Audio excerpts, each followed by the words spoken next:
Hello everyone, नमस्कार। मैं DPR आपका इस यूट्यूब चैनल में बहुत बहुत स्वागत करता हूं। फ्रेंड्स, तो आप कैसे हैं? मुझे उम्मीद है बहुत अच्छे होंगे।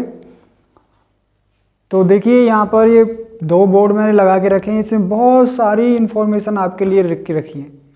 पेंशन से रिलेटेड हैं, एमएससीपी से रिलेटेड हैं, और आपका स्पर्श से रिलेटेड हैं। 80 साल होने पर जो भी एडिशनल पेंशन मिलती है उससे रिलेटेड हैं।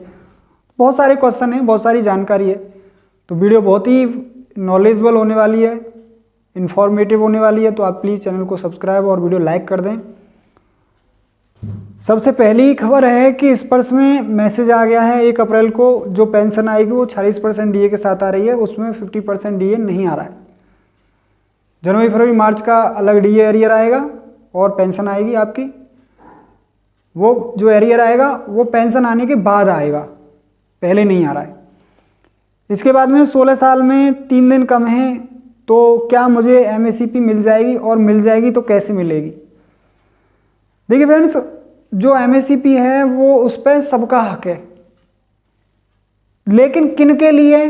जो 8, 16 और 24 साल तक नौकरी बिना किसी प्रमोशन के करके घर आ गए हैं, वो एमएससीपी का लाभ ले सकते हैं। या जॉब में हैं और उनको अभी भी प्रमोशन नहीं हुआ है, वे भी ले सकते हैं एमएससीपी का लाभ। देखिए, 16 साल में 3 दिन कम है, तो देखिए अब वो 3 दिन कम कैसे हो रहे हैं? आपके एब्सेंट विदाउट लीव है, या AWL है, या पनिशमेंट है, या कभी कभी ऐसा होता है कि वो जो छुट्टी हो जाती हैं और वो कट जाती हैं और वो 16 साल में शामिल नहीं हो पाती हैं। तो वे आपको जानकारी देने के लिए, ऐसे नहीं कोई चैनल वाला आपसे आके कहे कि मैं आपको एमएससीपी दिलवा दूंगा। भाई, आप क्या दिलवाओगे? या फिर मैं कहूँ कि मैं दिलवा दूंगा, मैं क्या दिलवाऊंगा?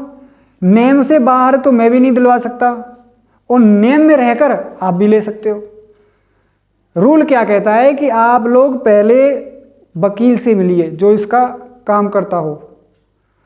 वो आपको राह देंगे कि वास्तव में इसका जो मेथड है, जो इसका तरीका है, वो क्या है। इसका तरीका ये है कि पहले आपको देखना पड़ेगा कि वो दिन जो हैं कम पड़ रहे हैं वो किस तरीके से, वो सही दिन हैं या फिर बाई मिस्टेक से हो गए कम।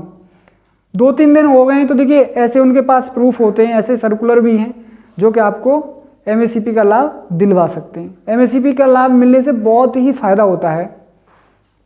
क्या फ़ायदा होता है कि देखिए, सिपाही अगर 8 साल तक बिना प्रमोशन के जॉब करते हैं तो उनको नायक की एमएससीपी की पेंशन मिलती है। और अगर सिपाही और नायक 16 साल से अधिक नौकरी कराएं विदाउट प्रमोशन के, तो उनको हवलदार की पेंशन मिलती है। और अगर सिपाही, नायक और हवलदार 24 साल तक नौकरी कराएं बिना प्रमोशन के, तो उनको नायब सूबेदार की पेंशन मिलती है। ये इतना बड़ा लाभ मिलता है। तो इसके लिए करना क्या है कि आप लोग एक वकील से मिलिए, वो आपका पार्ट 2 ऑर्डर जो है वो जनरेट करवाएंगे। उसके बाद में आप लोग रिकॉर्ड ऑफिस से कांटेक्ट करिए, या वो वकील ही करेगा, तो उसी हिसाब से कोर्ट केस होगा, तब जाके आपको वो एमएससीपी मिलेगी। ऐसा नहीं है कि एमएससीपी नहीं मिली है तो आप मतलब ऐसे ही बस रिकॉर्ड को मैसेज डाल दो और एमएससीपी मिल जाएगा, वो रिजेक्ट करके भेज देंगे उसको। तो आप लोग पहले जो मैंने बताया तरीका, उससे काम करें। इसके बाद में संडे में बैंक ओपन रहेगी। क्या संडे में पेंशन आ सकती है? देखिए, संडे में बैंक इसलिए ओपन रहेगी क्योंकि फाइनेंशियल ईयर चल रहा है, तो उस वजह से वो अपना कामकाज करेंगे। बाहर का काम ऐसा नहीं है कि आप कोई कस्टमर गया तो पैसे जमा कर लो कि निकाल लो कि पेंशन आ जाए। वो वहाँ पर फाइनेंशियल जो ईयर है वो ख़त्म हो रहा है और नया एक सेशन शुरू होगा, तो उसके लिए वो ओपन हो रही है, न कि सार्वजनिक पब्लिक के लिए ओपन नहीं हो रही है।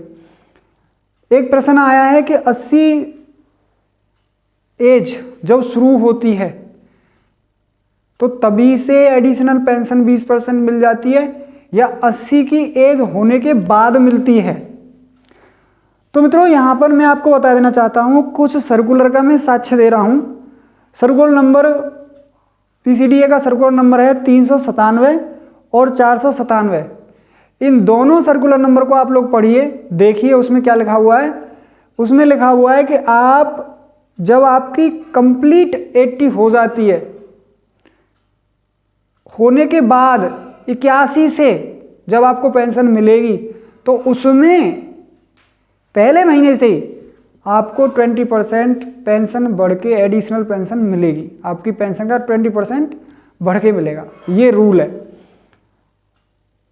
दूसरा प्रश्न आया है कि मैं यूएस में रहता हूँ, स्पर्श की साइट नहीं चला पाता हूँ, क्या समाधान है?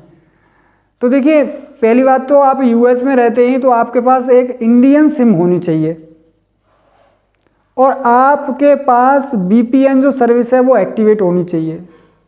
विदाउट वीपीएन सर्विस के और विदाउट इंडियन मोबाइल नंबर के आप विदेश में, यूएस में, कहीं भी आप स्पर्श की साइट को ओपन नहीं कर सकते हो। तो दो चीज़ आपके पास ज़रूर होनी चाहिए, वीपीएन सर्विस एक्टिवेट होनी चाहिए और आपके पास इंडियन सिम कार्ड होना चाहिए जिससे कि आपका ओटीपी आ पाए, ठीक है ना। तो आप इस तरीके से लॉगिन कर पाएंगे।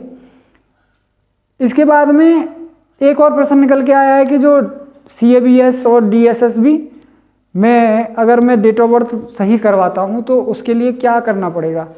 तो देखिए, उसमें के लिए आपको सबसे पहले एक एफिडेविट बनवाना होगा और एफिडेविट जो है ना वो सर्टिफाइड होना चाहिए, साइंड होना चाहिए फर्स्ट ग्रेड ऑफिसर से, मजिस्ट्रेट वगैरह है ना, उनसे यहाँ पर उसको सर्टिफाइड आपको कराना है। फिर उसके बाद में आपका पार्ट टू ऑर्डर होगा जनरेट। इसके बाद में आप लोग कहीं से भी स्पर्श से माइग्रेशन हो चुका है या फिर रिकॉर्ड से आप लोग सही करवा सकते हैं। तो ये वीडियो आपको कैसी लगी ज़रूर बताएं। मिलता हूँ आपसे किसी अगली वीडियो में, तब तक के लिए जय हिंद, जय भारत, नमस्कार, वंदे मातरम।